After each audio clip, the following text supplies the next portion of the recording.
Week 10 is very much an if I had told you slate, because if I had told you earlier on this year that we'd be super excited about the Bears and the Lions on the main slate in week 10, probably would have had a weird reaction to that. If I had told you that the Dolphins Browns would feature one of the most explosive offenses in football, and I wouldn't hate the Browns as well, that'd be intriguing. And if you had told me I think the Jags can kind of hang with the Chiefs and make that game enticing, I probably would have believed it because I did like the Jags team of the year. But either way, it's a weird slate. We're going to break down, should we actually be confident in these spots, how well we can feel about those game stacks, and our priorities across week 10 over on FanDuel.com. This is the Heat Check Fantasy Podcast powered by numberFire. That's right here on the FanDuel Podcast Network and numberFire.com. My name is Jim Sanas. I am a senior writer and analyst for numberFire.com.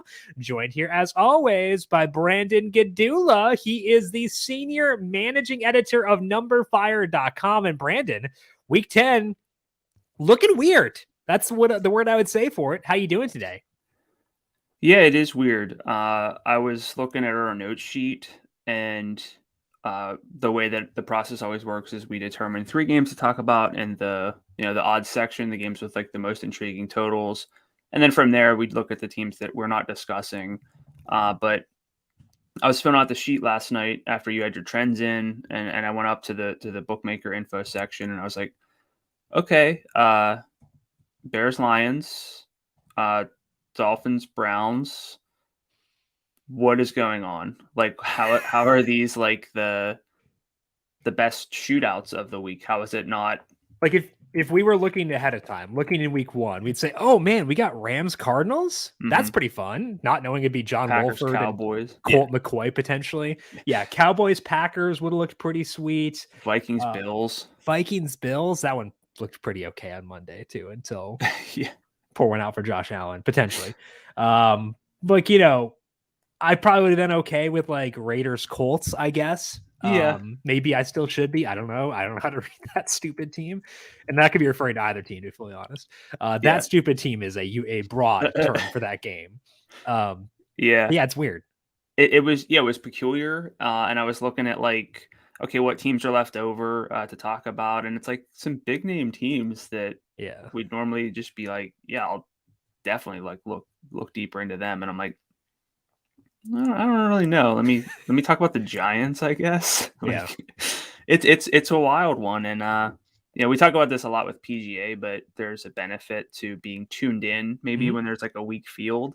Yeah. I'm not calling this like a weak slate, and it's a weird slate though. The NFL is very different, where like everyone's tuned in. Like you can ask almost anyone who remotely follows football, and they're like, oh yeah, the Rams are kind of struggling, so like they're not going to be like, oh, I'm going to stack, like Rams-Cardinals or anything like that. But I still think there's a way to get a bit of a leg up by just trusting some teams that might have some long-term question marks, but maybe have a fewer question marks this week than some others. Or teams that might have a team total of 17, potentially. We'll talk about that throughout the show for today and get you set to let you know where we are turning for week number 10. But first, a reminder to make sure you are subscribed to the numberFire Daily Fantasy Podcast feed, wherever you get your podcast. Tom Vecchio has you covered on the NBA side of things every weekday with the Daily ISO. We've got PGA podcast still, one more before the layoff, and also twice weekly NFL shows along with USC for the big events. So search for the numberFire Daily Fantasy Podcast feed wherever you get your podcasts. Hit subscribe, and also for the NFL ones, we are live on YouTube 10 a.m. Eastern on Monday and Thursday. Hit the like button there if you're watching over on YouTube, and subscribe to the FanDuel YouTube page as well. Now is the perfect time to download FanDuel, America's #1 sportsbook, because right now new customers get a no sweat first bet up to $1,000. That's free bets back if your first bet doesn't win. Try out features like same game parlays, wager on everything from touchdowns to total yards to catches, all on an app that's safe, secure, and super easy to use. So sign up today for your no sweat first bet. Make every moment more this season with FanDuel, official sportsbook partner of the NFL. Must be 21 plus in select states. First online real money wager only. Refund issued as non-withdrawable free bets that expire in 14 days. Restrictions apply. See terms at sportsbook.fanduel.com. Gambling problem? Call 1-800-GAMBLER or visit fanduel.com/RG. In Arizona, 1-800-NEXT-STEP or text NEXT STEP to 53342. In Connecticut, 1-888-789-7777 or visit ccpg.org/chat. In Indiana, 1-800-9-WITH-IT. In Wyoming and Kansas, 1-800-522-4700. And in Kansas, ksgamblinghelp.com. In Louisiana, 1-877-770-STOP. In New York, 1-877-8-HOPE-NY or text HOPE-NY. And in Tennessee, call the red line at 1-800-889-9789. Let's open things up here and talk about the slate overview for week number 10. And Brandon, the key thing for me when looking at this slate right now is deciding where I can justify spending down. And as of now, to me, through a combination of available value that I don't feel bad about and other factors, I think those two key spots are receiver and tight end. I think there actually are some okay/acceptable receivers this week who are below 6,000, and tight end, it's just basically Kelsey you're betting against by paying down, which is tough because it's Kelsey against the Jags, and like Kelsey's very good, super high implied total, stuff like that. But I think we have some viable lower salary tight ends too. So that's kind of the key thing for me is deciding where I want to spend down and how to feel and how to attack it when doing so. What stands out for you at week 10? Yeah, I think one of the things is just because you mentioned it, Kelsey. I don't know if this is a week to go full fade on Kelsey if you're building multiple lineups. No. It might not be your main lineup construction, but Kelsey can put up 20, 25. No one else can really do that predictably, especially with some quarterback concerns this week. That's going to lower touchdown expectations, which are super important for tight ends. So that's one thing, but I believe I mentioned this on the Monday recap because I have a skeleton lineup here with this situation going on, but I think we should be open to a wide receiver in the flex this week. Yeah. There are some not can't miss options, but Saquon Barkley and Derrick Henry both could erupt in these particular matchups. We have a few, like I love Travis Etienne at 8,000. We love Dalvin Cook for reasons we'll get into at that salary, but there aren't a whole lot, like there's not a long list of running backs that I feel super great about, especially ones at lower salaries. I feel pretty decent about some lower salaried receivers. So I might end up building my main lineup with a receiver in the flex, which I almost never do. We get about 1 or 2 weeks out of the year where we end up doing that. This might be one of them. I think that's fully fair. And it's fully on the table this week because there are just more receivers I like who are like, I just don't like a lot of running backs with salaries below 7,075. Yeah. And if I'm jamming in 3 of those guys, that can get pretty tough. So I think keeping an open mind with regards to the flex and potentially using a receiver there, I think that makes a lot of sense. I'm not opposed to that. I think that's a good thing to shout out here from the get-go. Especially because there's one quarterback for me who's really separating, and that's Patrick Mahomes at 85. Why would that be? Is he good or something? Or he's very good. Oh, okay. Maybe we'll talk about him at some point. I'm not really sure. But let's start things off here with another very good quarterback, and it's a sad one. Josh Allen is day-to-day with an injured UCL in his throwing elbow. I do a lot of baseball stuff. UCL is like not the thing I want to hear ever. He didn't practice Wednesday. The fact that he hasn't been ruled out yet, at least to me, is encouraging for the long-term outlook for Josh Allen, but we don't know if he'll play this week. I think based on looking at the spread for this game, bookmakers are viewing this as 90% chances Case Keenum, 10% is Josh Allen. So if Allen does play, will you trust any Bills knowing he's not fully healthy? And if he sits, how will you view them with Case Keenum as the quarterback? Well, this kind of is a simple one because the Bills, for as fun as they are, they're really 3 guys with Josh Allen, Stephon Diggs, and Gabe Davis. I want to make sure you're working to say single digits as opposed to Gabe Davis. Good. I'm proud of you. Thank you. So it's, you take Allen. All right. So let's say first, Allen's not 100%. We have Gabe Davis, who already is living on low volume and hyper efficiency. The efficiency just by nature, if Allen is not, if he's this hurt, and it can be better. I mean, he could, in theory, catch 4 of his 5 targets and have like big plays on them, but the expected efficiency has to be down. And for Diggs at 9,100, there's really no room for error for him to be just okay or to have, worse efficiency on his volume. So if Allen plays, I think it's hard to justify either of them. And then you just transfer that same logic over with Keenum, where the efficiency is very unlikely to be there for Diggs to destroy us for not rostering him at 91. And then Davis, I mean, again, he can still catch like a bomb, but at 6,500, like that's not, you kind of need, you need more. You need the threat of a Gabe Davis, like 3 touchdown game or 2 touchdown game to like really need to build around him. So I think I'm just out on the Bills either way. I think so too. Like Allen won't be fully healthy if he plays, and I don't think they have a lot of it. Like they do have a lot of incentive to win this game because they want the 1 seed in the AFC. So like they have a lot of incentive. I just think that like they need to take a long-term view at this because UCL, that could be, he'd be missing the start of next year if like that were to get really bad. So I think they'll be smart with it. What if I were to say to you, and anyone who listens to the show knows that Jim's going to have a big reaction here, but what if I were to say to you, well, they're going to lean on the run game more, so why isn't Devin Singletary more in play? I'm not going to react a lot because I know that you don't believe this. You're playing devil's advocate and asking what people may be asking, so I'm not going to get mad at you. I won't get mad at them either because I understand people would ask this, but for running back, we want efficiency and we want touchdown chances, and both those things take a hit when you don't have a freakazoid quarterback in Josh Allen, and Devin Singletary doesn't produce when Josh Allen's out there. I'm not talking just like getting vultured. He is at 69 yards per game in his 8 games this year, and now might lose some work to Nyheim Hines and James Cook. So no for me. Is it a no for you as well? Yeah, it's a no. Cool. He's performing under expectation too. So like, shocker. Right. I mean, you inject that with a worse quarterback again, you're going to have fewer red zone trips. The volume might go up. So you might have like, I mean, he did have like a 17 carry, 85-yard game against the Chiefs with 5 targets, 22 yards, didn't score. So he had 12.7 FanDuel points.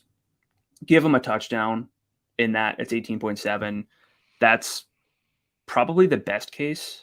Correct. If you're tied to Case Keenum. So even at 56, I'm not very drawn in. I agree. We also get us some grossness in the Rams-Cardinals game. Matthew Stafford is in concussion protocol. Kyler Murray missed practice Wednesday with a hamstring injury. The interest for me in this game was already pretty muted going in. Now you take away the 2 quarterbacks. I mean, like if Kyler plays, I'd still, you could consider Rondé, you could consider DeAndre Hopkins. But would these injuries make this game a cross-off for you? Almost. What do you mean? Like, define almost, please. So I say something very dumb that I'm going to get mad about. I screenshotted like the worst, dumbest like screenshot. It's all compressed and squished, and I just had the 2 quarterbacks. And I think Jim thought that I was actually considering the 2 quarterbacks here. Oh, okay, you're not. It was just a troll. Oh, good. Okay. I thought it was clear that I was not going to consider. How is that clear? You screenshotted it and put it in the notes. Did you see how I'll tweet the screenshot, but I mean, look how bad that screenshot is. It was very clearly not graphic real. Design is your passion. I don't know. Yeah. Like, so to answer your question, actually, I think it's like an almost cross off. The 2 main assets here, and it's similar like the Diggs conversation. We have Kupp at 92. We have Hopkins at 83. It is very hard for them to make us regret not rostering them tied to backup quarterbacks at those salaries. So, if this was like a situation where they were salaried down because we knew these injuries beforehand, I'd be more open to it. At those salaries, I can't. I will say, and we likened James Conner to Devin Singletary in on Monday's recap show. I think I'd still be open to Conner at 6,300 if I really need some savings. He had a really good snap rate, over 70%. He can score touchdowns. Like, I feel like if they're in the red zone, that James Conner's production, his role is much more stable than Devin Singletary. So he's the only option I think I'd realistically consider. And that would still be like, he'd be like RB6 for me or something like that. Just can I read you his yards in scrimmage in his I know his yardage this year? I know his yardage. Can I read it to you? Sure, you can. 55, 57, 77, 64. So he's getting work, but he isn't doing jack diddly with it. So I don't really care. Like, that's fair. Production over everything, Brandon, remember? The Packers got some, I would say, decent injury news Wednesday. Christian Watson was at full in practice. They said he did not suffer a concussion last week, which is a relief because he had one in week 8. So I was hoping he didn't have one. He didn't. So that's good. He'll be cleared. Aaron Jones limited, which is better than I expected. Sounds like he'll be good to go too. So we'll talk about the Cowboys in the trend section, but does having Watson and Jones alter your view of this Packers offense against the Cowboys? Jones, yes. Watson, less so. Just because I won't play Christian Watson anyway. I think Lazard is still clearly the number one. Unfortunately, Robert Tonyan did not display that he was a true TE1 last week. We just mix it in with Josiah DeGuara and Mercedes Lewis, which you don't love to see. So first basically, Mercedes Lewis got a target in the red zone. I was like, uh-oh. Yeah.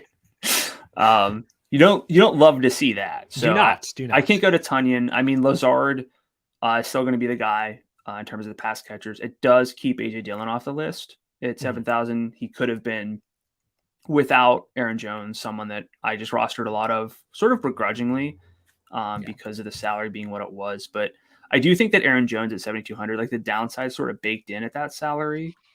Even if he doesn't get, a full workload, maybe he loses some goal line touches to Dillon if he's not 100%. But I guess the other issue is like, I like Dak Prescott at salary. I like the Cowboys a bit, but I think that Jones, for me to bank on him, on his being worth 7,200 even, is more game stacks only. Yeah, I think I'm probably with you on Jones. I could see Lazard having a bit of appeal outside of game stacks because his role has been really good. In the games that he has played, I'm scrolling. I took too many notes this week. Don't be prepared. I work too hard. I care too much. I take too many notes. I think I'm actually just not organized. No, I actually didn't take this note. Wow, moron. Okay. But Lazard in the games he has played has had a really good role. I poo-pooed his downfield role. That was stupid. I made a mistake. Sorry. We were talking earlier. I know. But in the games Lazard has played, his role has been really good. So he's 67. I think I'd prefer Christian Kirk at 68 and Amon-Ra St. Brown, but I also might be in this range enough where I could still get to Lazard being viable outside of game stacks. I think because I like Kirk and St. Brown more, I might not get to Lazard outside of game stacks, but I'm receptive to it, is what I would say. And I do like the Cowboys too. So I'll probably have some game stacks. And I think Lazard is pretty intriguing there. Yeah, I mean, the salary's fine. Why did I blow up here? I don't know. You just like zoomed in. Your camera got real close. All right, how's that? That's better. All right. I don't know. You should just do that at like dramatic moments during the podcast. Like zoom in. Yeah. Yeah, I should have done that as soon as you mentioned Lazard's ADOT, but yeah. Yeah, I see the appeal. I think 67's a bit much to make him like a core play. Sure, I agree.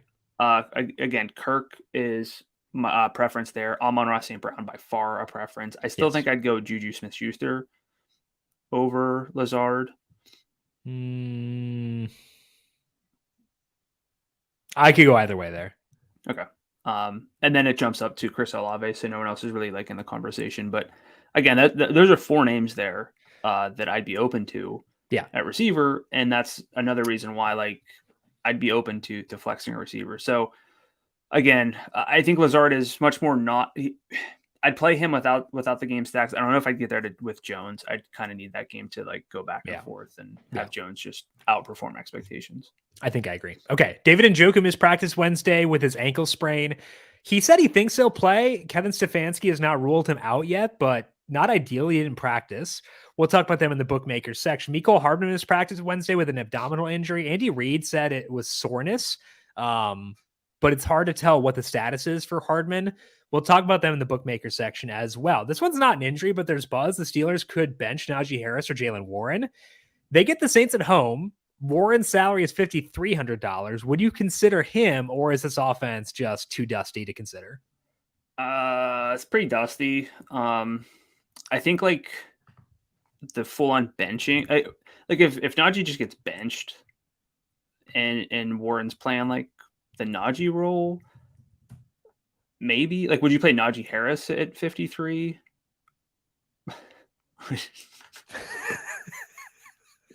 What a question that is. I had to think really hard about it. I didn't say yes. Yeah, so. I know.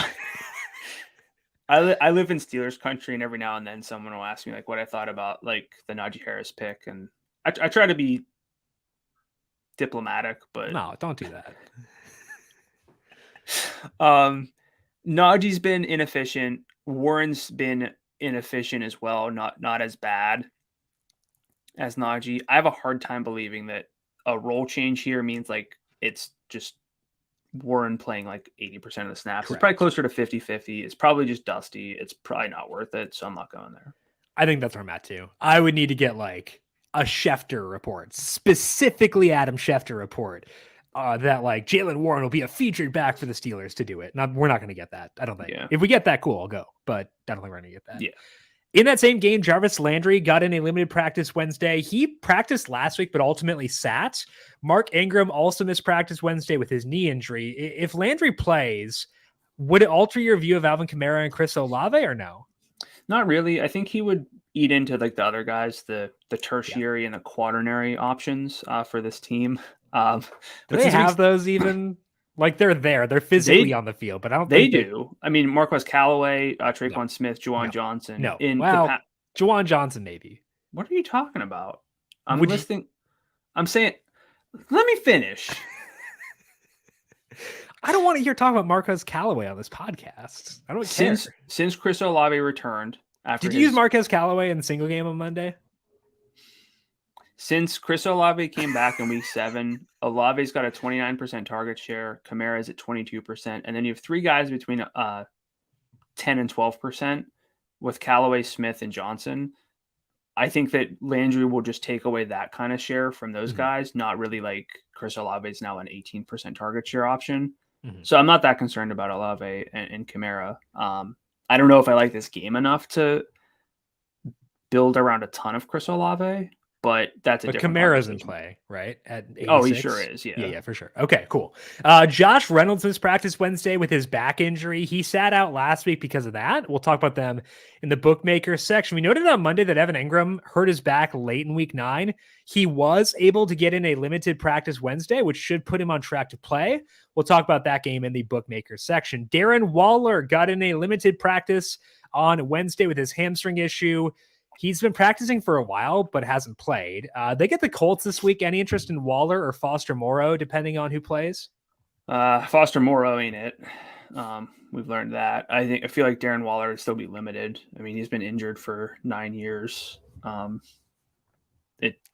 if he plays, he's not going to be fully healthy. So it's probably just they kind of cannibalize one another. So I'm out.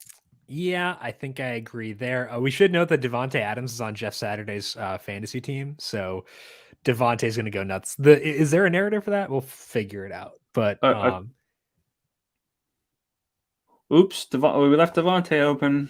Oh well. Although that happens, Devontae makes that happen sometimes anyway. So correct. Where are you at on Devontae this week? Just out of curiosity. What is that salary? 83, 5, 4, 85. 3, 2, 1, 5. 85. I don't hate it. So earlier in the week, I was thinking about like the slate overview, and I was thinking like, okay, well, we have a very like narrow pool of running backs who are great, but we have all these receivers who could really go off, and then like Kupp, Diggs, Hopkins all have quarterback issues. Love Tyreek Hill, but 9,000's like a bit much to sort of build around unless I prioritize the receivers. So Devontae was like someone I considered like, okay, maybe I just try to treat the receivers traditionally as we treat the running backs, and we try to get like two guys in the 75 to 8,000 and up range. And if we can get to a superstar, we do. But like, I'm a little bit lower because there are fewer guys who can burn us. If we had all these guys full go, I would be the FOMO would have me much higher on all of them, including Devontae. I agree with that. Deion Jackson has practiced Wednesday with his knee injury. Jonathan Taylor, though, returned.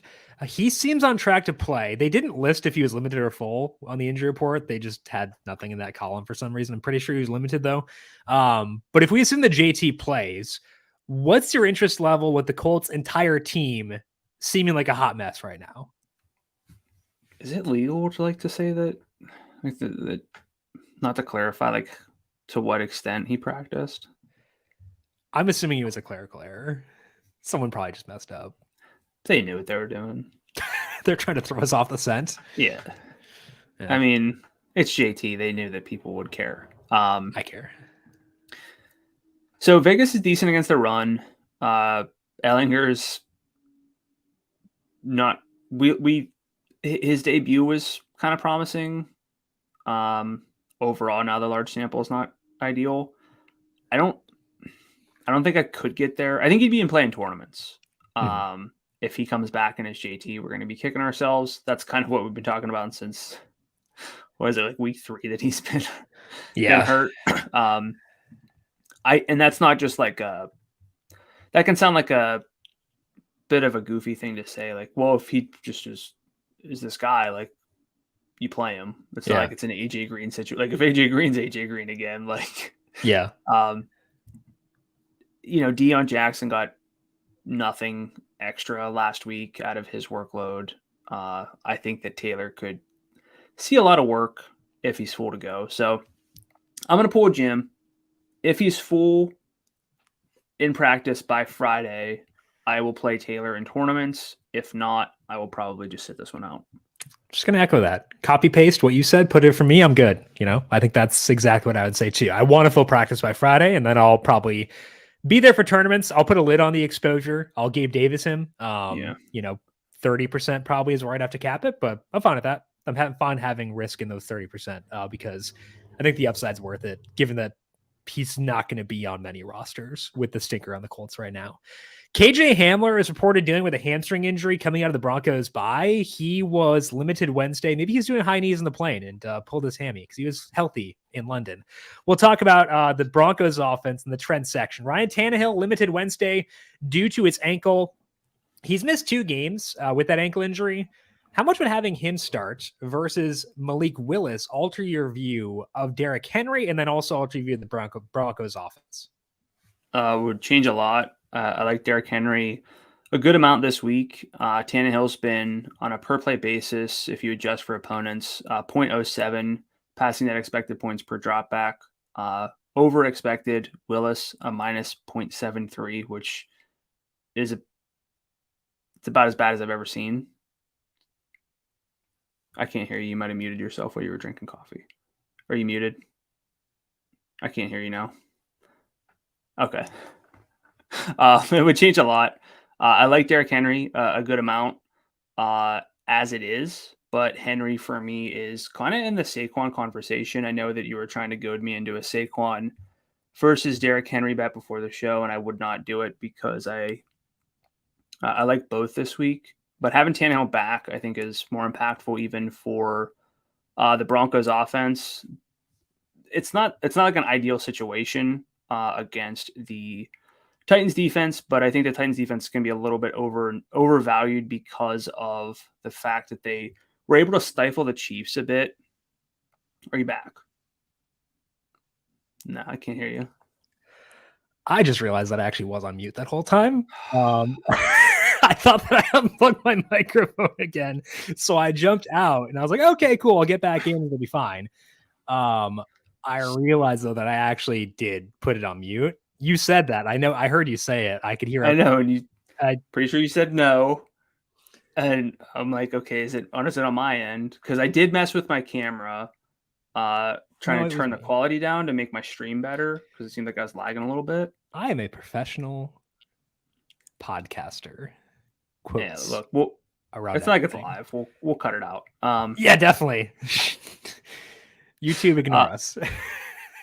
so where I was with that conversation is I like Henry a lot. For me, it's more about like the Titans defense probably being a little bit overrated at this point because of what they did to the Chiefs. So I think that we're in a spot where we can probably buy a little bit low on the Broncos. I agree. The Titans defense is really relying on third and fourth down heroics.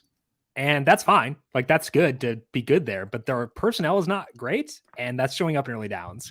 So if the Broncos can stop bleeping around and do something, I think they can take advantage here. So I would say for Henry, it's a slight downgrade to be Willis because, like, at least, he'll open up some running lanes for him, stuff like that. That's a good thing. I prefer Tannehill for the overall offensive efficiency. Yeah, but Willis being in there would slightly downgrade the Broncos because I think the odds that game gets gross are higher. I'd still use them, but yeah, would hurt a bit. Let's go now to the bookmakers section for week number 10 and a weirdly fun game. We got the Bears and the Lions in Chicago. Total 48.5. The Bears are 3-point favorites here. Justin Fields' improvement is obviously the catalyst for this high total, but it's also just two really bad defenses. So the problem is the Bears don't have many viable plays, split backfield, not a lot of passing volume. The Lions are limited as well. So what's your read on this game from a stacking perspective? Yeah, it's tough. Like Justin Fields a good bit. I think you could justify Darnell Mooney at 62, but talk about yardage upside. Like, he's a guy who we know has yardage upside, doesn't really display it a lot, and it's because it's hard to do whenever your quarterback has one game with over 200 yards. Like, for you to get 100 yards and your quarterback to have 200, you got to have half the yards. And again, that's being a bit generous with like Fields' per game average with his yardage. So it's tough. You're banking on touchdowns, and a lot of the touchdowns are going to come on the ground. So if I play Fields, I almost think it might be a detriment to stack him with Mooney because the ceiling is so capped. Yeah. And even if Mooney, has a touchdown and like 70 yards, that might not be enough relative to his salary. So like you might hit on that stack with a touchdown, but probably not going to get there. So I think that's all I can do. No Claypool for the Bear side. It's the same. I think I would say no Claypool as well. Yeah, it's the same conversation really. And honestly, Darnell Mooney possibly a lot better than Chase Claypool. I'm not super in on Darnell Mooney, but I think that being skeptical of Claypool is fine. Yeah. So like Cole Kmet, I can't get there myself. Mm-hmm. He's got 3 touchdowns in the past 2 games. I think that's going to just be something that people chase. Yeah, I agree. So for me, I think the Bears are just Fields. On the other side, it's a little more fun with at least Amon-Ra St. Brown, but like can't touch the running backs. Yep. Not going with like the super value tight ends.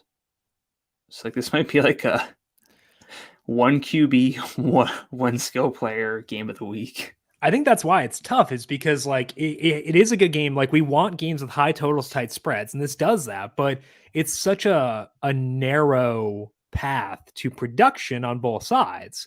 So to me, that means I should probably just like not be super into this game. Like, I would say Amon-Ra St. Brown is definitely a guy I'll use outside of game stacks. He is I would say he's a borderline cash game priority, not a consideration. Yes. He's a cash game priority, very close to it, at least, I would say. And Fields, probably a top 3 quarterback play this week, right? Top 3-ish. Yeah. I mean, there are only 3. Like if I'm being generous, maybe 5. Who's the 5th? Well, if I go Mahomes, Fields to Dak, like maybe I can find another one. Like that's what I'm saying. Like maybe. Oh, okay. Yeah, I think it's like maybe Lawrence or something. Like yeah, sure. My question to you is going to be like, okay, we know that this game is high totaled. We know it's a tight spread. Almost always, like there's a really good correlation between opposing quarterbacks. the problem is we don't notice that as much because we can't stack quarterbacks unless we're playing Superflex. Like, would you consider your guy, your your personal hero, My son. Jared Goff at 72? Yes, my son is my hero.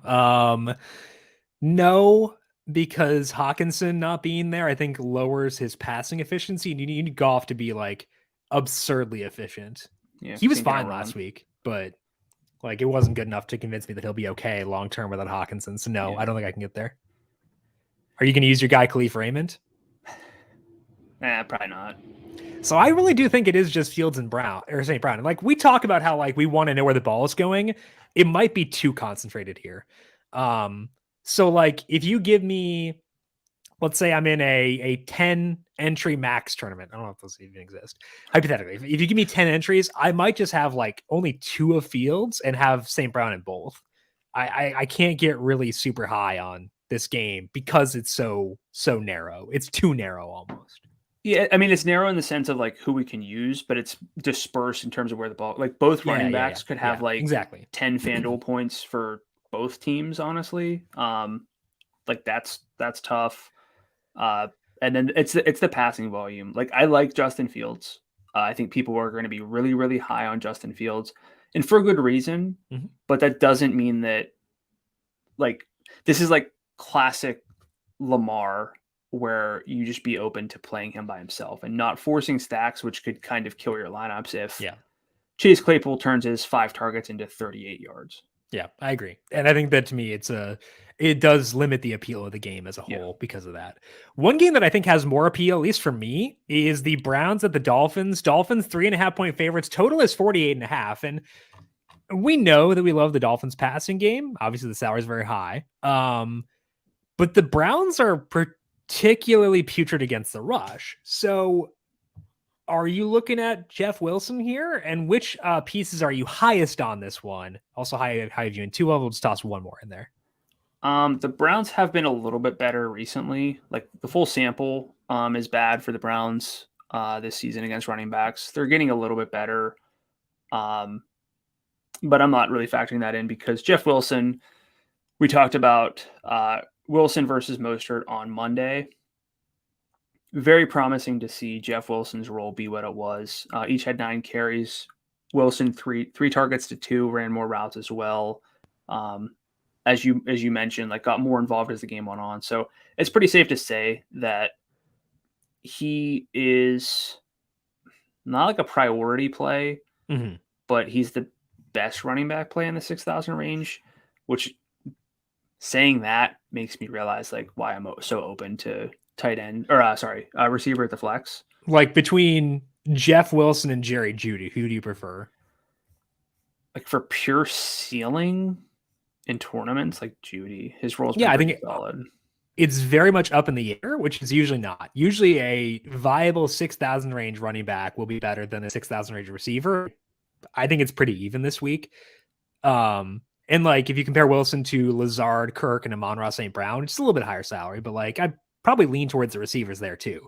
So I like Jeff Wilson, and I will use Jeff Wilson this week. He had a 71% snap rate in early downs in the second half. I think they got him for a reason, and that reason is they want to keep Raheem Mostert in more of like a limited role than he was in. So I will use Wilson. He will not be a cash game play for me, but he will be in there for tournaments, and I will feel okay about that. So I'll be there.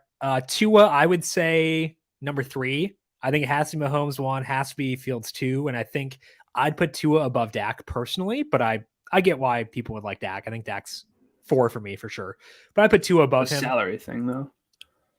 Yeah, but I think I can make it work with Tua and Tyreek or Waddle for this week. So I'll still stack Tua and rank him number 3. And I feel pretty good about him. I would also say that like the reason I typically dislike the Browns is because they are very run heavy in early downs, but I think there's a shot they get like torched early on in this game, which could lead to more passing attempts. Is it the most likely scenario? No, because the spread is 3.5 for a reason. But like, if they do get behind, Donovan Peoples-Jones, 19% target share in the games he's played with Njoku, and Njoku not at full health right now. 28% deep share in that time for DPJ as well. DPJ's salary is $5,700. I'm way more into him than I've ever been my entire life. Given the yardage upside he's shown recently, given the fact that Njoku's banged up, given they could fall behind early, I think that all combines to make him and this passing offense in general much more viable than I typically would treat it as being. Yeah, I'm with you with the passing offense. Problematically, Amari Cooper 78, and I cannot see myself getting there. Njoku not 100% at 58. You're kind of, that's like his, if Njoku is fully healthy, he's in play at 58. If he's not, that's a bit of a concern. So it might just be DPJ in terms of the pass catchers. I will say, as always, like Nick Chubb has slate altering upside, but Miami has been really good against the rush. They're third best in rushing yards over expectation per carry allowed to backs. They're top 6 in the points per carry and rushing success rate allowed to running backs according to numberFire's metrics. So I don't really care too much about just matchup for running backs, but I don't know if this is like a Nick Chubb run all over him kind of game. Yeah. So I might be out on Chubb. Problem then is, who do I really bring it back with? And is it just Peoples-Jones tied to all of our Tua stacks, which is scary. Yeah, it is for sure. And it's hard to play Tua, Tyreek, and like Nick Chubb if you want to go that route. Like that's hard to make work. That's really tough for sure. It's also hard to get Tua, Tyreek, and Saquon, even if you have Jeff Wilson and DPJ in there. So the Tua salary discussion is pertinent, and the Tyreek salary discussion is pertinent for sure. Like I had the Vikings defense in there at 32, and even then it was pretty tough. Yeah. But I think that I still want to force my way into some Tyreek Hill because he can go for 50 FanDuel points, which you can't say about hardly any receivers. Yeah, that's what I was saying before about like we have fewer guys who can really burn us. We still have guys who can burn us. I know like positional scarcity and everything, but yeah, Tyreek at 9,000 versus Kelsey at 85. Like I want Kelsey, but I think I go Tyreek. Yeah. So. It's kind of the same discussion we always had when they were in Kansas City together, was that like Kelsey has better value relative to his position, but Tyreek has better odds of 40 putting a stake through your heart for not using him. Kelsey could do that, but the odds are lower. So I'd rather not have a stake through my heart. So I'll probably use Tyreek this week when I can. The larger spread is in Kansas City for the Jags and the Chiefs, but the total is high. It's 50.5. The Chiefs are 9.5 point favorites, which means the Jags implied total is still above 20. So that's good for sure. I'm typically wary of large spreads because the game could get out of hand and one team can take their foot off the gas. The other team may quit because who cares? We're down by 20. Who cares? But I think the Jags are feisty enough to keep this one at least somewhat close. So am I getting too high in the Jags and my faith in them in this game, or what's your read on this one? Am I too high on the Jags? Part 9. We've been wrong. Asking this question basically every week. I mean, like Jacksonville's not out of it at 3-6. Kansas City 6-2. Like they need wins. They had a, they could be a lot better. I understand the large spread being a detractor, but Kansas City's not going to run the ball anyway, even if they're up big. They physically can't. It's great. More teams should have bad rushing offenses. Yeah. And like if there's a team that I would actually be okay with playing from behind, the Jags are one of them because they have some pass catchers who are fun. Yeah.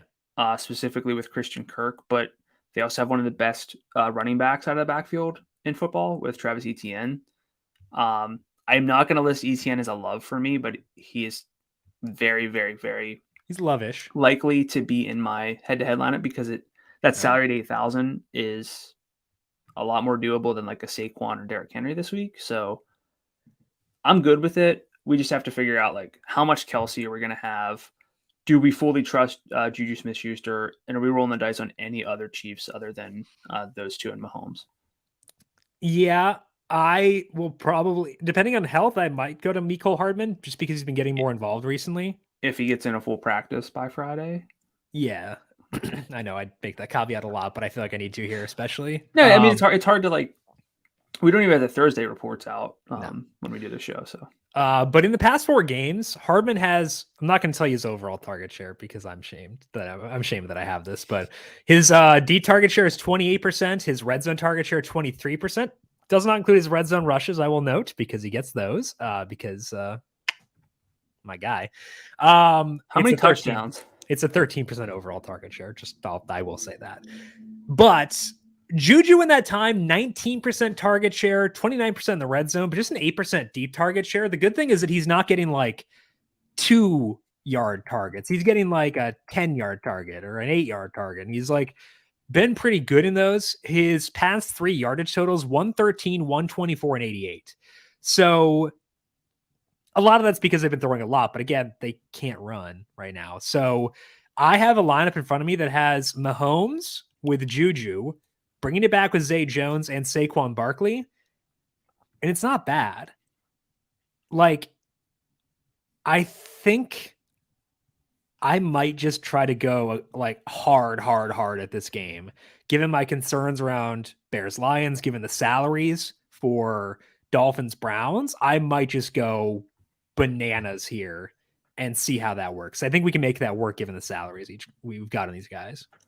Yeah, I think this is the game that's probably easiest to stack up, but also the most impactful to stack up because we have Mahomes. Like, I could see myself playing just Mahomes this week at quarterback. I think it's a fair consideration. And it's not to say like I don't like Fields.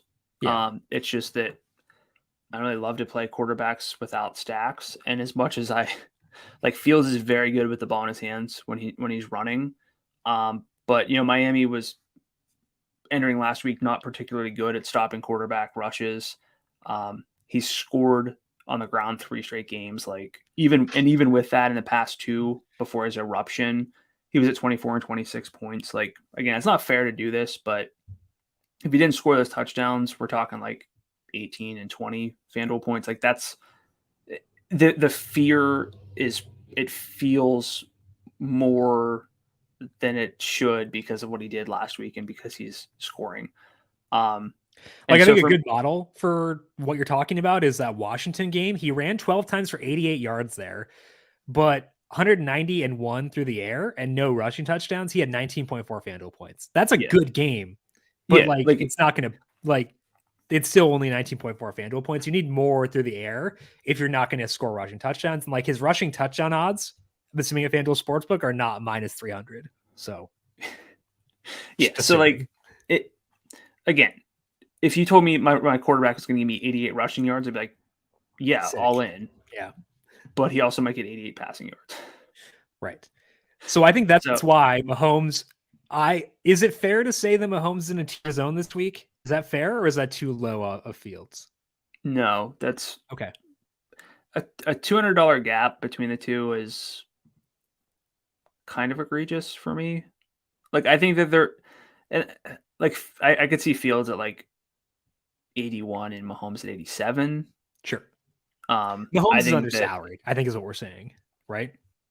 Yeah, he's undersalaried. Fields is at the very high end of where he should be, I think. So with that being the case, to get to my point, after all that, it was like, I want a lot of Patrick Mahomes. We have value for the Jaguars. We have some ways to save a little bit if we want to play like Mecole Hardman. I would say even Juju is like kind of qualifies as like someone I don't have to change, like blow up everything to roster him to stack. Correct. So like, I think that this is where I'm going to be the most, and we're on the same page there. We did get a question over on the FanDuel YouTube page from Deacon to the Legend asking about favorite single entry stacks this week. For me, it's going to be this game. So I want to say that. So I want to say, like, if you were building a single entry team, I want to ask you what you would do. I'll say mine first. I think single entry would be in this game. It'd be Mahomes at quarterback. I think I'm leaning Juju as the stacking partner right now. I'm talking myself more into his yardage upside based on what he's done. I think at some point should just stop doubting it. So Juju 7,000, I think I would go with, and then I'd probably run it back with Zay Jones in order to put Saquon Barkley in my single entry lineup, or Derrick Henry if you prefer him, which I don't, but like I prefer Saquon by a bit. A lineup of Mahomes, Juju, and Zay Jones can get you quite a bit elsewhere, and you can feel pretty good about it. So I feel like that's the way I would go. Now, if I'm building, I'm like, yeah, I actually don't want to go in the mid 6,000 range for my third receiver. I'd rather have a value one-off and go with Christian Kirk. If I can make that work, which I can as well, I'd do that. So ideally, Deacon to the legend, I'm trying to get Mahomes, Juju, Kirk as my single entry stack. But if I have to go to Jones in order to jam in Saquon, I am okay with that. So that's where I'd be leaning. What are you looking at for a single entry lineup in this game? In this game? Yeah. In this game, I'd go, I think Mahomes. I might go Mahomes, Kelsey for the positional difference there in a single entry. Because if you're banking on Mahomes, you're probably expecting Kelsey to have a good game. And then I think they were both just high on Zay Jones. He opens up a good amount. Doesn't really hurt you too much for playing Kelsey there. Alternatively, I think Mahomes, Juju, ETN is fun. Yeah. But I think Mahomes, Kelsey, Zay is what I would go to in a single entry because of what Kelsey can do in a single entry. I would also say this is a good week to have like enter a lot of single entry contests and just change what you're doing in each of them because like you can do that. That's legal. I thought the question was going to be like my favorite overall one. Yeah. That might be Tua, Tyreek, and DPJ. Oh, okay, cool. That's fair. That's more I don't different mind that. without because I thought Dak, CD, Lazard, but that's a bit too silly for a single entry. I think that's more of a multi-entry one because like I love Dak. Getting weird in single entry though. If it's it's not. I don't think that's getting dumb. Honestly, we say be different without being dumb. I don't think that's dumb. I like that one. CD's salary's down. The only thing holding back Dak right now, and I'll talk about this more in the player pick section, is the volume. Like his efficiency's been great. They just and opposing pace for this game specifically. Opposing pace hurts him. So like there's volume concerns again. Yeah. But if they run a lot of plays, like Dak could be the guy who really opens things up for us. If Hardman gets the full practice, will you use him? Yeah. Okay. I will too. But I will say if you're going Mahomes, Kelsey, you probably can't get Saquon in there. Even if you go like a receiver in the flex, it's tough. Like I have right now, I have Mahomes, Kelsey. I put Zay Jones in there for the savings. Saquon and Jeff Wilson. You've got two receivers in a flex left for $6,100. You're leaning a lot on value plays. So I think you're either picking Kelsey or Saquon, and I would lean Saquon personally between the two if I have a single entry lineup. That's fair. But I get it too. Kelsey is very, very good. So I can't really push back on that. Okay, let's dig into our trends discussion here for week number 10. You're going to talk about the Broncos offense. Their team total, I don't think is up at FanDuel Sportsbook. When it is, I'm guessing it'll be 17.5, which I will take the over just for the record. But it's low, and I think that's noteworthy. But I also think the Titans defense is a little bit overrated right now. So what do you see with the Broncos offense coming off their bye? Yeah, so Denver's had a week to get right with the bye. A lot of time for some high knees, just all over the place. But some Subway sandwiches.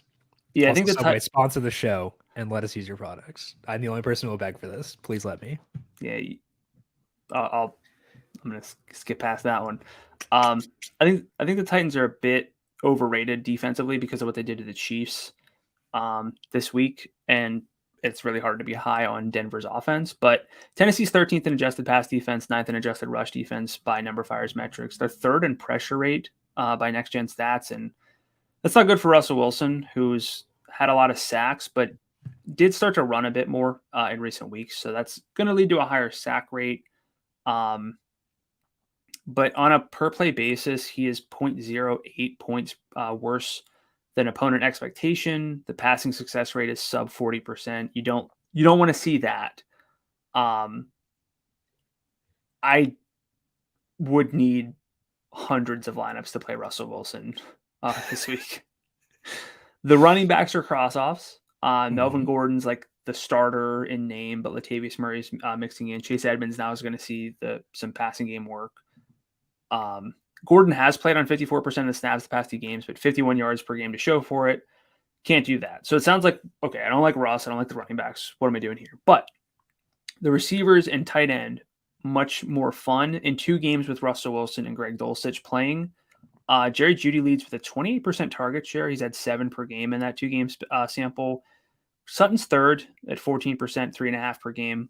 I don't think that'll stick. And then Dulcich is at 16% with 4 targets per game. So like the volume's not been great, but the Titans actually really bad against the receivers. If you adjust for who they've actually faced, which is fun. They're last in my adjusted FanDuel points per target model.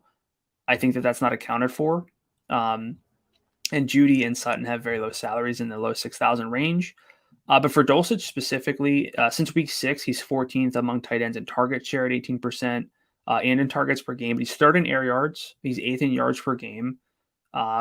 Played one of those games without Russell Wilson. So I can justify Jared Jeudy. I can justify Cortland Sutton and Greg Dulcich. I don't have to love Russell Wilson to like those guys because I'm not betting that all 3 of them have great games, but one of them definitely can. So I'm drawn in. Is that dumb? How are you viewing the Broncos offense this week? So I agree with you, no Russ. However, I will point out Titans are really good against the rush, and I think they're really bad against the pass. So you might see some more passing game volume. Nathaniel Hackett has been urging Russ to rush this week in press conferences. Maybe a little angry Russ narrative with the wristband gate with Pete Carroll. So I'm not going to do it.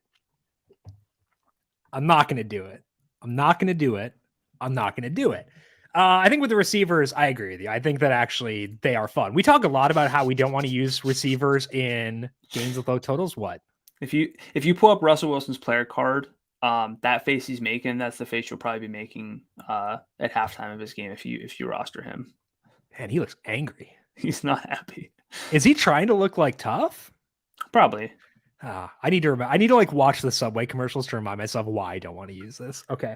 Who do you prefer between Jeudy and Sutton? Because I think that based on I had the same numbers that you have, the 2 games with Dulcich, but it feels a little bit point chasey to go Jeudy, given that Sutton was good earlier on this year. So Sutton's salary is 62, Jeudy is 64. I think I might just split it down the middle. And that feels like the coward's way out, but I also think it might be correct because I think they both have very similar range of outcomes. Yeah, this is probably like a very light version of, although ironically, or I guess it's just a coincidence, not necessarily ironic, but isn't it ironic? This is like a DK Metcalf, Tyler Lockett light situation where like you just kind of build. I know. I'd probably build a lineup with Jeudy and then just duplicate it and play Sutton. Okay. I'd be okay with that. Okay. I think that's fair. How does Dulcich grade out for you relative to, let's not talk Kelsey. Let's assume we're spending down. Yeah. How does he grade out for you relative to Pat Freiermuth, Dalton Schultz, and Dalton Schultz? Yeah, it's basically those 3 guys, unless we get like the indication that Njoku is a complete full go. Mm-hmm.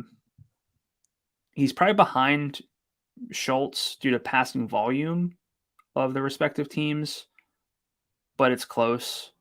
Dulcich does get downfield work, which is very fun. That's why he like rates out better in air yards per game than just like target share, stuff like that. But I don't think I could play him in a cash game lineup though. No, I would consider Dalton Schultz there. I probably love Dalton Schultz there if I had to be honest. I think the reason I like both of them a lot is because yardage upside. It's really tough to find that at tight end. Like Higbee's not getting that, or Ertz is not getting that. Hawkinson could, but you're not getting that from most guys. Where I think that Schultz and Dulcich have that, I'd put them both above Freiermuth. I think that he also has some yardage upside, which is good for him. Claypool being gone, I didn't mean like good for you, bud. I mean, like it's actually good for him for DFS. I like that juice that Dulcich and Schultz bring. I would favor Schultz because $400 can go a very long way this week. The savings that you get with Schultz over Dulcich, but I'm going to use both. I don't feel good about both personally. And I think if I had to choose a pass catcher on this team, I'd probably pick Dulcich over the receivers, but I would not be opposed to any of them personally. Yeah, like I said, I mean, I'm very open to a receiver in the flex. If I'm like staring at 6,500 or let's say 6,400 and I love a lineup, I can't play Jeff Wilson. Like, I'd consider just plugging in Judy and Sutton. Yeah.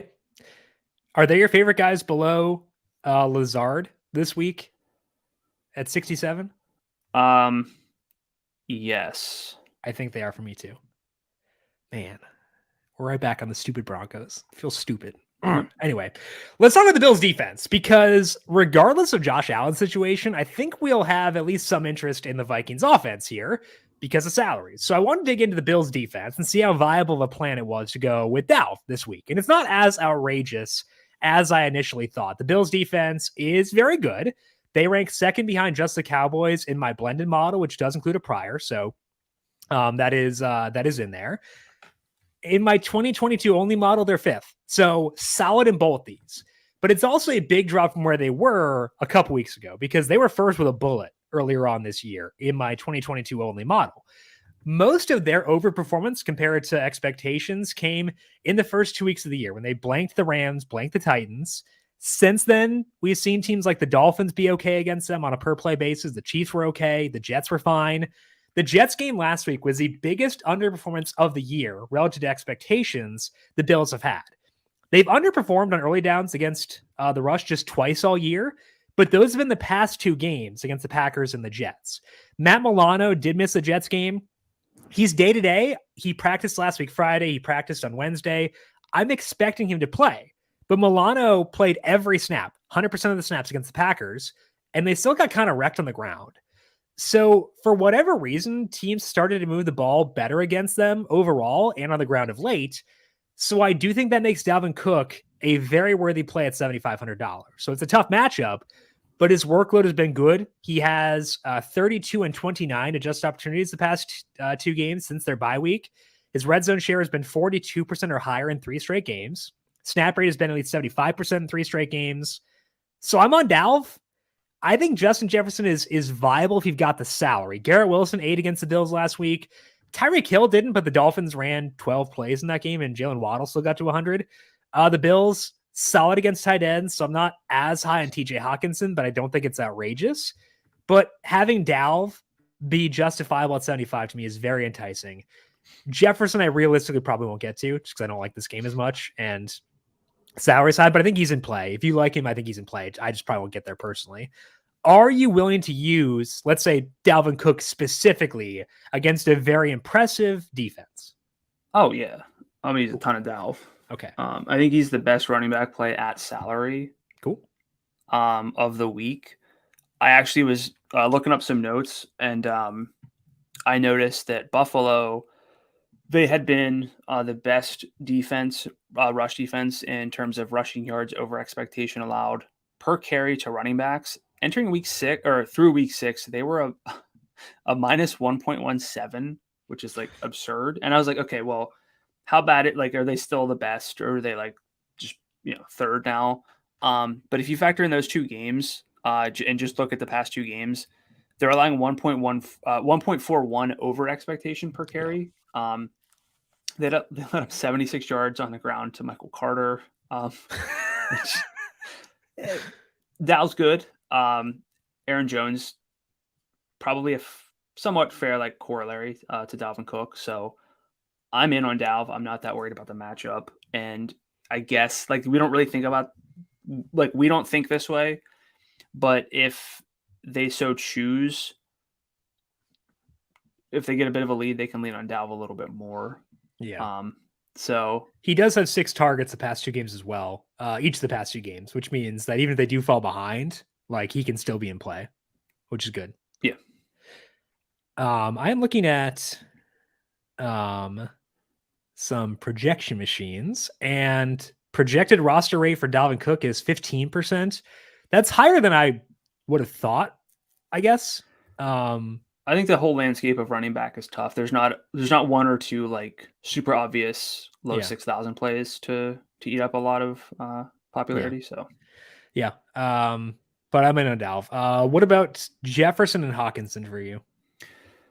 I mean, love Jefferson. If I'm not mistaken, he just like went nuts in the first quarter last week and then kind of tapered off. Mm-hmm. Could have been a lot better of a game for him, but he's always someone that I feel bad about not having more exposure to. I'm more likely to have Hawkinson though, just because of the way the lineups work this week.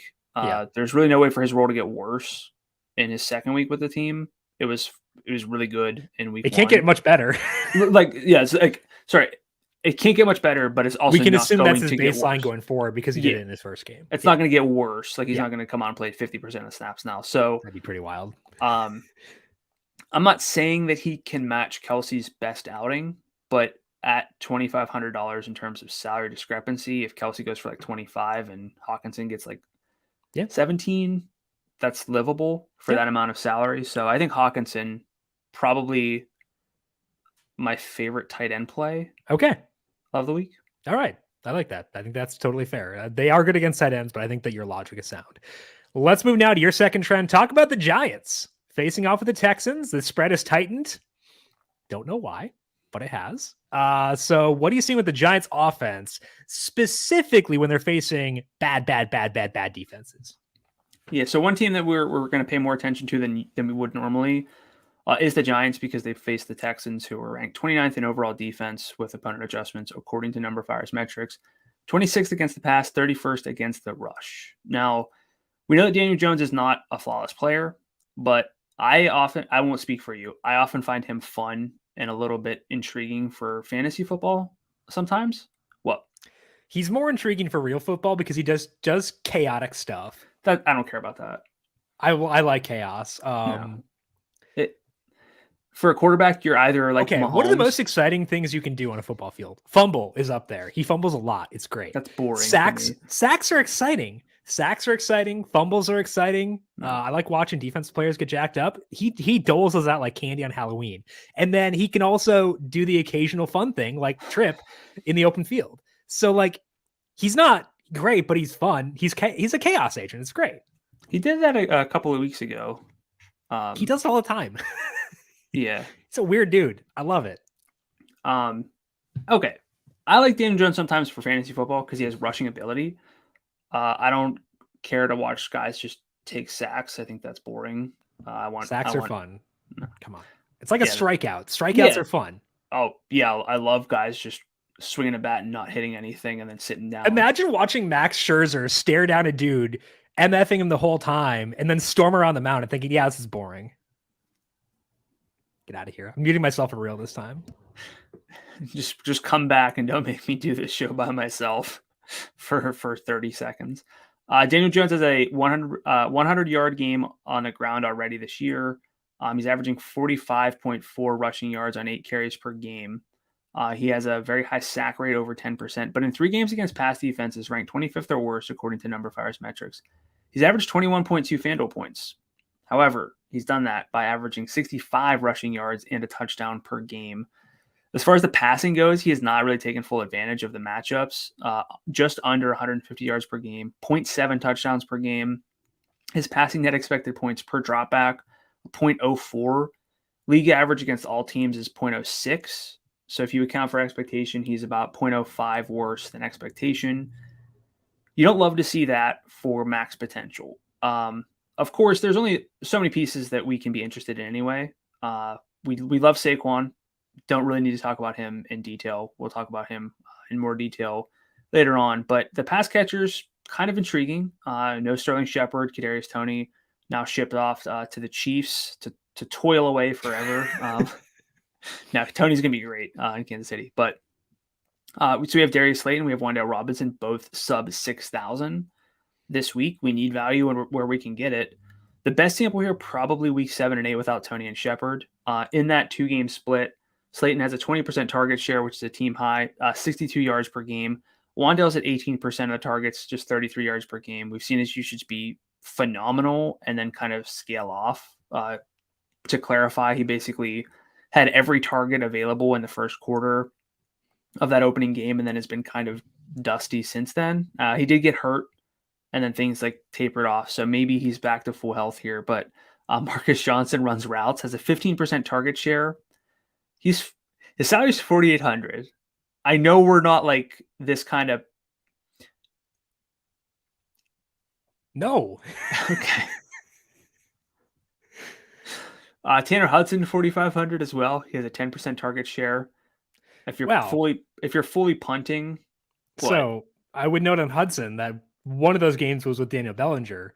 First game without Bellinger, Hudson's snap rate was about 73%. They did get down pretty fast against, I think that was the Seahawks before their bye. Tanner Hudson, like preseason god, deity.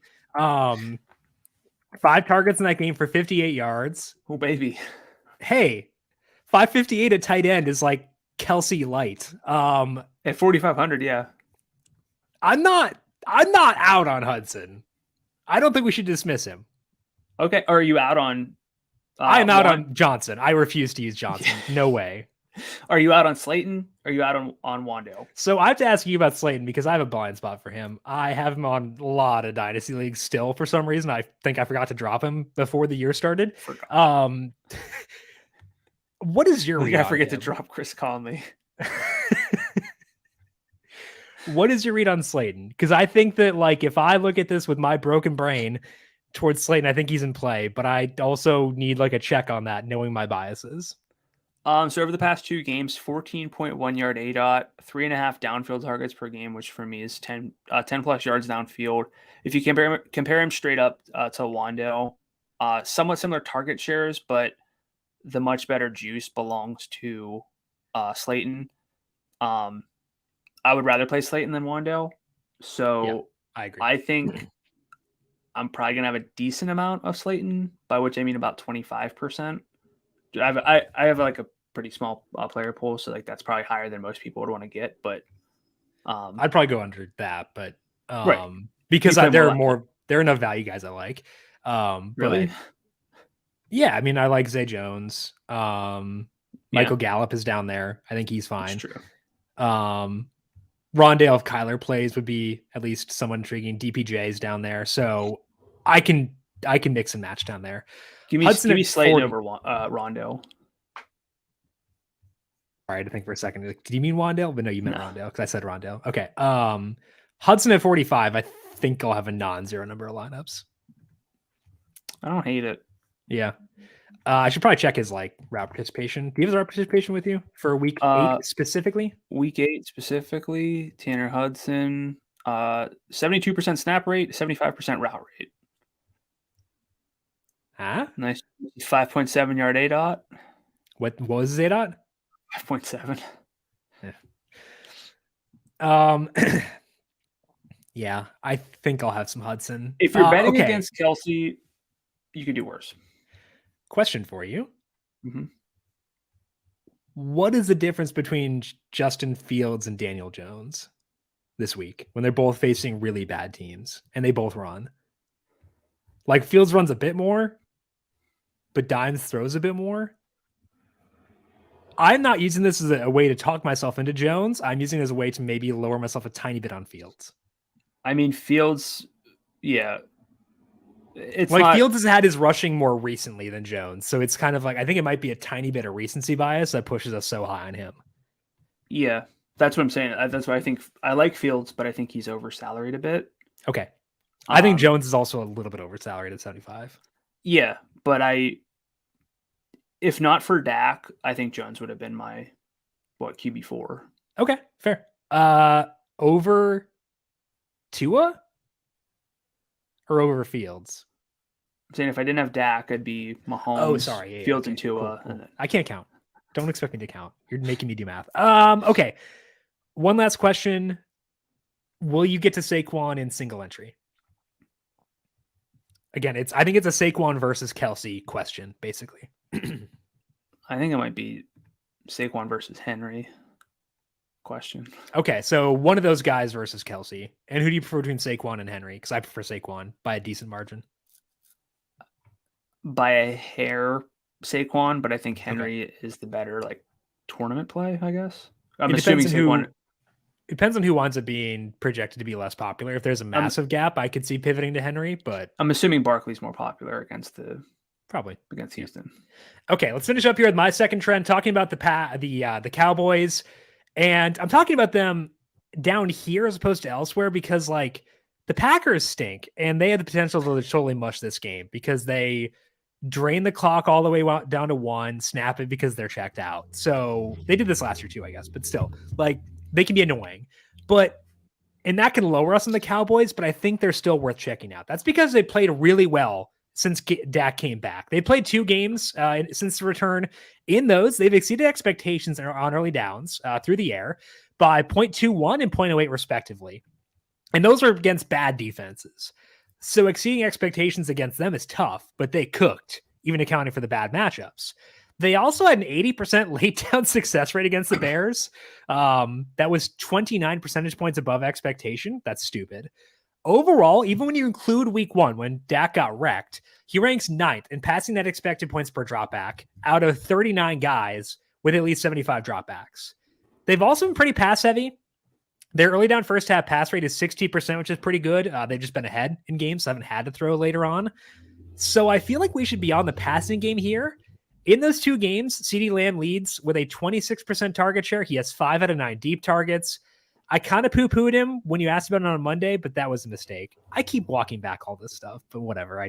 You got to shoot from the hip. I know a thing or two. $7,600, not a bad salary for his workload. I think my favorite play here will be Dalton Schultz. He is $5,500, 24% target share in those 2 games. He's gotten his knee rested back up, which is a good thing too. Michael Gallup is a consideration as a value, but got to keep a lid on the exposure. He'll be a rotational piece in the value plays. He hasn't been a big target guy overall this year. His 6-target game week 8 came with Noah Brown out, and Brown should be back this week. So I'm on Schultz and Lamb, kind of in on Gallup. I'm probably not getting to Dak, though. So what's your read on this offense?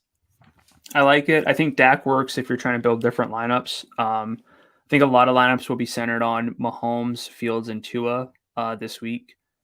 So it's naturally a bit different to play someone such as Dak. I mean, quarterback numbers are always usually dispersed, but I could see all 3 of those guys having double-digit numbers. And so cumulatively, you're looking at like 30 to 40% of the lineups having quarterback above 8,000. It's naturally a lot easier to differentiate if you are playing Dak at 74. Again, Dak's been super efficient as you laid out. The only question has been the volume.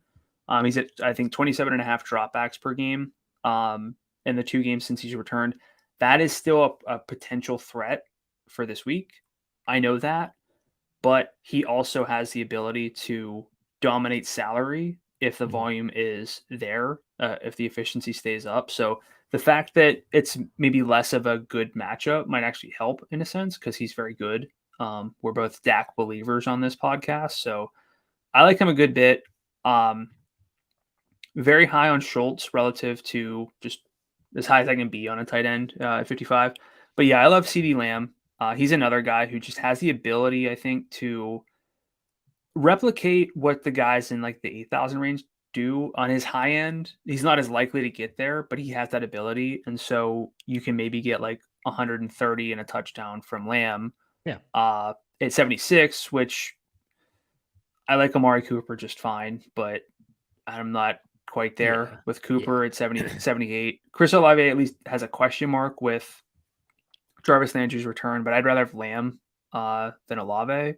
Yeah. And there's really nobody else in that range. Like just not even like we don't like guys. There's just nobody there. So I think that Lamb's not really going to fit a lot of lineup constructions. So he's probably naturally going to be a little bit lower rostered than he should be. So I like CD a lot this week.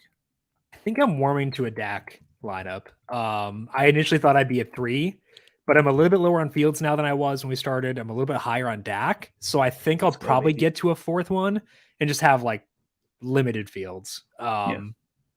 I think that's where I'll wind up. Dak has bust potential, but so does Fields. So does everyone. Again, except for Mahomes. Yeah. Right. But like you laid out the the 88-yard rushing game for Fields, it wasn't flawless. You know, if he's not scoring a touchdown, he just doesn't throw enough. Like, yeah, it is the Lions, which helps a lot, but still, it can only go so far. Yeah, it does. But okay, yeah, I think I'm getting higher and higher on Dak. We should probably talk about Pollard and Zeke. Zeke did not practice on Wednesday. Seems like he'll play. Jerry Jones said he would, and Jerry Jones tends to be weirdly truthful when he talks about these things. So this means Zeke will play, but the fact he didn't practice on Wednesday, I think opens the door for his not playing. If we get no Zeke, do we just go all in on Pollard once again? 100% Pollard. Okay. Or as high as you're willing to go. But yeah, if they both play, probably I could see myself with like very minimal Pollard. Yeah. I could see myself just not getting there, but I think I'd be open to it. I just don't know. It'd depend on where I wind up overall, but I'm really warming to the Cowboys. I do think that they're, a little slow to get there, but the salary savings do matter quite a bit. So I do like Dak. Okay. Weather for this weekend. We got wind speeds at 11 miles per hour in Pittsburgh for the Steelers and Saints. If that continues to like stay above 10, it would lower me on Olave a tiny bit. It wouldn't affect me on Kamara too much, but it would lower me on Olave at least a tiny bit there. Maybe on Pickens. We haven't talked about him yet, I guess, but would lower me a tiny bit there too, but just worth mentioning. And then in Buffalo for the Bills and Vikings, 13 mile per hour winds. We weren't super on the passing games there anyway, but just worth noting on that one. Okay, let's now go position by position and break down our favorite plays on FanDuel for this week. Brandon at quarterback, where are you going first? Patrick Mahomes, there's really no conversation for me. He is the QB1 now with Josh Allen, far from 100%. Good matchup against the 25th ranked adjusted pass defense based on numberFire's metrics. Not too worried about the wind here. Mahomes has faced just two teams worse than 16th in adjusted pass defense this year. In those two games, he's averaged 277 yards and 2.5 touchdowns with a passing net expected points per dropback of 0.27. He has firmly taken advantage of said matchups. My second love is Dak Prescott. I am that high on him where he's my QB4. Straight up, but and he's probably more likely to be your QB 2 or 3 than to be your QB 5 at the end of things. Yes. Mm-hmm. I might just play, Mahomes, Fields, Tua, and Dak. I think that again, if it's just the volume concerns, like I love Tua, he's not completely flawless. Mm-hmm. Mahomes is the one guy I would say who pretty much is, but even if you factor in the fact that like the Packers can screw things up a bit, the salary's low enough that Dak can still be good. He has faced the two bottom 5 adjusted pass defenses since his return. He's just flamethrowered them. Even with like the limited volume, about 230 yards per game, 1.5 touchdowns per game. Got a bye week to get healthier. They might just let him even if it's like a bit messy, they might just lean on him more because he's healthier. One other thing I'd say is we talked about this like 6 years ago, but there was a time where the Cowboys would run Dak quite a bit in the red zone, and there's been a little bit of that. He has 3 red zone rush attempts the past 2 games, including 2 his most recent game that was from the 7-yard line, and he scored. One of them was. So he's not going to get rushing yardage, but his rushing touchdown odds, I think, are better than they've been recently because you're using him kind of that way again. So it's a little Mahomesy. Yeah, I'm warming up to Dak. Have to or something. Warming up more than I was, which I'll need to because it's supposed to be very cold in Green Bay on Sunday. But I'm higher than I was. My first love is also Mahomes. He's playing like sicko tier football right now. I know that the Titans game was not great, but Jacksonville ranked 26th against the pass based on my numbers. They're bad against the rush too. I don't think they're going to try to run the ball a ton here. I think they'll just let Mahomes cook. The Jags can keep it close enough for Mahomes to get volume. So I think that he is kind of the no-brainer top guy, and I would put him in a tier of his own this week. My number 2 love is Tua Tagovailoa. The Browns defense is not one I fear too much. There aren't a lot of rushing quarterbacks on this slate, and we know that Tua has upside. $8,100, not bad for what he does. And if you look at my numbers projected offensive efficiency, the Dolphins rank second on the main slate behind just the Chiefs. So I'll just go with the top two guys and go Mahomes and Tua.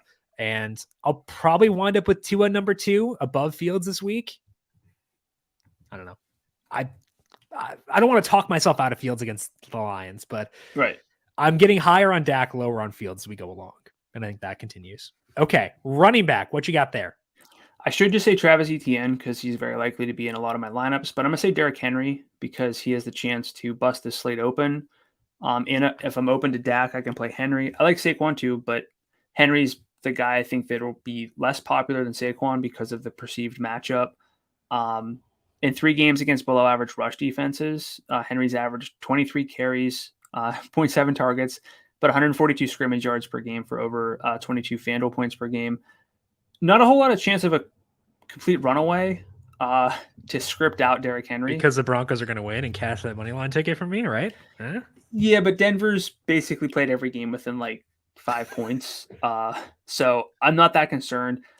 I think it's shaping up kind of like a classic heat check slate where we have like 2 to 3 running backs who have super high upside and can burn us. And I want to make sure that I'm not falling into the 2022 trap. Not trap, but it's been the right approach. Yeah. Like we've had value. We haven't had flawless stud running backs. I think we have 2 with Saquon and Henry. I'd say Saquon has fewer flaws, but Henry, the more fun tournament play for this week. My second love is Dalvin Cook. He's the only write down that we had on Monday's show. We write these things down so that we don't forget them. Sometimes we can change our opinion there, but I don't. I'm not going to do that this week. 88, 77, and 86% snap rate the past 3 games. 25.3 adjusted opportunities per game, which is carries plus double your targets, 93 yards per game, 73% of the red zone carries, 45% of the overall red zone opportunities in that split. He had a creative end zone target, which he caught last week. Thank you. And my third love is Jeff Wilson. If I'm spending down at running back, Wilson's the only guy I can really identify that I like. There is a little bit of a risk if the workload scales back, but probably not going to scale back too much. Facing the 29th ranked adjusted rush defense in football, 9 carries, 3 targets with a majority snap rate of 51%. Good red zone role. Again, I probably should just add ETN here, but because I think he might be my second favorite running back behind Dalv. But is he your favorite guy in the 8,000 range then? ETN at salary, yes. Okay. Where are you at on Kamara and Josh Jacobs? I was gonna say that's the entire 8,000 range. Yeah. A bit lower on Jacobs. Don't like that game. Feel like it's going to be very ugly and bad. Yeah. Kamara's game also has that potential. Yeah. And I love Kamara. He's great, but still the red zone concerns for me, or at least touchdown conversion concerns for me. Okay. And so I think I'd go ETN in that game. I might go Kamara over ETN, but considering its salary, I guess I should probably go ETN. Yeah. The 600 does go a long way. So probably with you on ETN first. My first love is Saquon Barkley. I think I need to jam him in, even if that means I sacrifice stuff at receiver and tight end. He's at 121 yards per game this year from scrimmage, 39% red zone share. The Texans are hideous. So I think he's so worth it this week, and I want to get to Saquon as often as I can. I'll put him above Henry, but I will have Henry in the mix as well because, like you said, he's worth it too. Number 2 for me is Dalv. It is a super tough matchup, but it's not impossible. It's a tighter game script here with Josh Allen being a question mark. He's had good snap rates and good workloads, not the production yet. So I could see like a Joe Mixon type game for Dalvin. The Mixon one was inspired by a positive script and a good matchup. This is not that, but I think from a ceiling perspective, from a guy who hasn't shown it yet, I think that Dalv does have that. And my third love is also Jeff Wilson. He did outsnap Mostert last week. I think his role could expand in his second game in a very good matchup. The Browns defense, very bad against the run. So we were talking about the running back and the flex. I think that's still very in play. Like, again, I think that Judy and Sutton are like comparable to Wilson. And I would say Christian Kirk, Amon-Ra St. Brown better than Wilson. So keep that in mind. Although I have Jeff Wilson here, I'm not opposed to going receiver. I think that was a good call up by you at the beginning of the show. But Wilson's where I'd want to go running back if I am looking to save some salary. Receiver, what do you have there? Two guys you just mentioned. Amon-Ra St. Brown is my number one here at 6,900. Not going to quit him at this salary. He's kind of breaking the floor ceiling sims that I run relative to the rest of the position. 28th ranked adjusted pass defense. Last week without Hawkinson, 38% target share for 55 yards on those 4 catches, which I know production is all that matters, but catch rate over expectation of minus 29%. Could have been a lot better. Without the results there, the salary remains low, and that's basically 99% of what we do here is like look for where the production is and isn't based on the underlying data, although GM likes when I call out the actual touchdowns. My second love is Christian Kirk, 6,800. This feels like months ago because it has been months ago, I guess, technically, but Christian Kirk had like one of the best workloads in football. He still has a really great workload. He has a single game this year with a target share below 20%. 22nd in yards per game, but a catch rate over expectation of minus 7%. One of the worst marks among like quote unquote stud receivers. Could be doing a lot better. So again, just one of those spots where the underlying data is very promising for Christian Kirk and bogging down the results. My third love, this will depend on the wind a bit, but George Pickens, 5,600. Kind of might be like the lone constant in this Pittsburgh offense, which is weird. Najee's not good. Deontay's not particularly good. Chase Claypool's gone. Patty F's cool. He's good for him. He's got the yardage upside, but Chase Claypool vacates an 18% target share. Pickens in his full games with Kenny Pickett, just a 13% target share, but 3 downfield targets per game, 1 red zone target per game. If they're talking about going away from Najee, they got to also kind of realize that maybe Deontay's not the true number one here.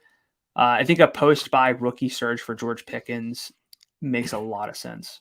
I think Pickens will be in the rotation for me among the value plays. I'm not opposed to that. My first love is also Amon-Ra St. Brown. He has had 9 targets in every full game this year, which I think is absurd for a guy with a $6,900 salary. So I said before, I kind of hedged and was like, he's not a cash game priority, but he's close to it. I think he is a cash game priority. I don't tend to put receivers in early in a cash game build, but he probably will be for me. So I like Amon-Ra St. Brown a lot this week. My number 2 is Donovan Peoples-Jones. I'm typically out in this passing offense because they don't want to use their quarterback, which seems bad. But in games with Njoku, he has a 19% target share with 28% of the deep work. He's had good yardage upside with 70 yards in 3 straight games.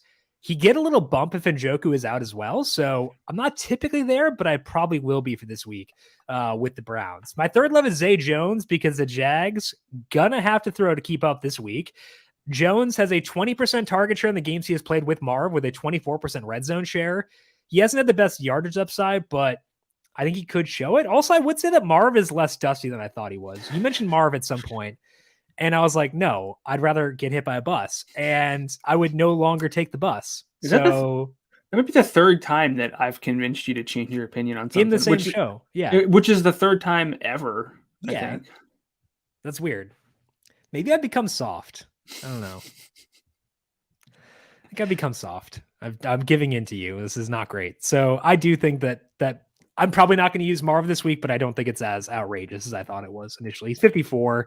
It's $100 savings from Zay, and I prefer Zay, but it is what it is. Tight end, what you got there? TJ Hawkinson at 6,000. I almost wrote him down on Monday, but an elite role for just having joined a new team. 90% snap rate, 81% route rate. Caught all 9 targets for 70 yards. That catch rate is obviously going to come down, but the role itself, really good. Like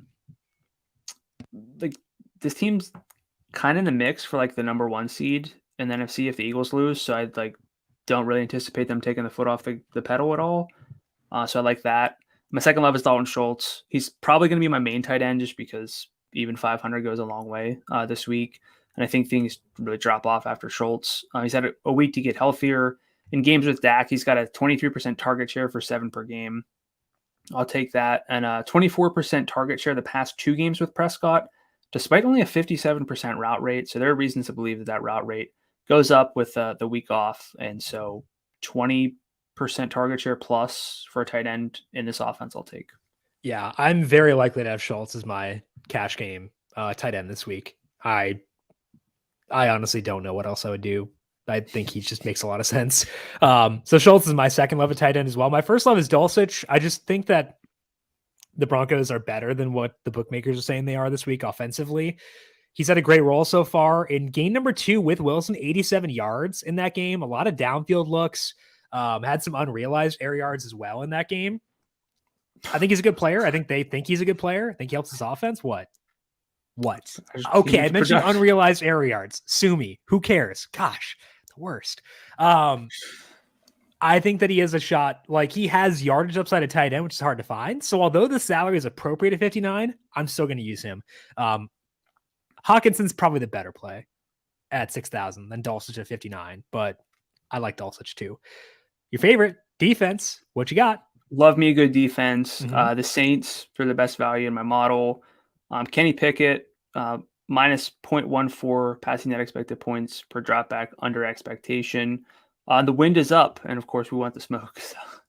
I'm sorry, but what? Hey man, if you have to ask. I do have to ask, what? Nah, man. Wind is up. That's all I'll say. We want the smoke? Yeah, it's a way of life. Is this a reference to something? Yeah, the Street Profits, WWE. What are the Street Profits? The Street Profits are up, and we want the smoke. PROFIT or PROPHET? Again, man. I can only answer so many questions. I'll talk about the other side of that game, the Steelers. It sounds like TJ Watt might be back this week, potentially, for the Steelers. I think he'll be able to go, and if he is, it's a pretty big guy to get because Andy Dalton, not opposed to a little de-gaffiness. The Steelers defense hasn't played well without Watt, but they could revert back to that with him being back. They're coming off a bye.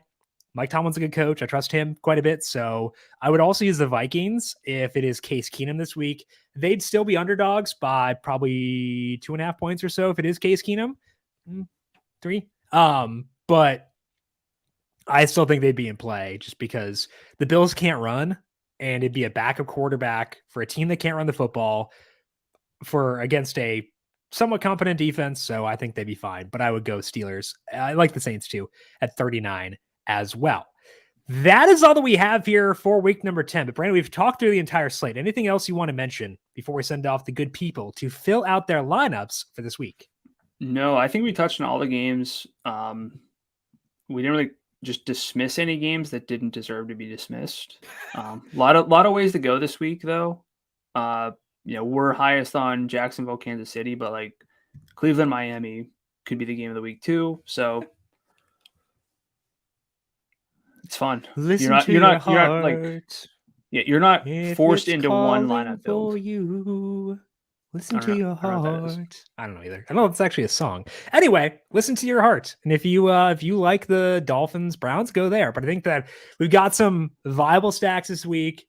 We've got some potentially uncertain situations, and I think that could be a good thing for us. So I feel better having talked through it, and I feel like we got a good read on this slate. A reminder once again to make sure you're subscribed to the numberFire Daily Fantasy Podcast feed, and also check out the FanDuel YouTube page. It's not just the Heat Check there. We've also got Covering the Spread goes up on the FanDuel YouTube page every day when we record that. The K Adams Show up in Adams goes up there. Run It Back is on the FanDuel YouTube page too. So a lot of good stuff over on the FanDuel YouTube page. Hit subscribe there and also subscribe to the numberFire Daily Fantasy Podcast feed wherever you get your podcasts. Brandon, if people have questions for you on Twitter, where can they find you there? I'm on Twitter at Gadula13, GDULA13. And I am on Twitter at Jim Sonnes, JIMSNNES. You can also follow the FanDuel Podcast Network at FanDuel Podcasts. Big thank you to everyone for tuning in for today. Good luck to you with your DFS lineups for a single game Thursday. We'll talk to you once again Monday to wrap it all up. This has been the Heat Check Fantasy Podcast powered by numberFire.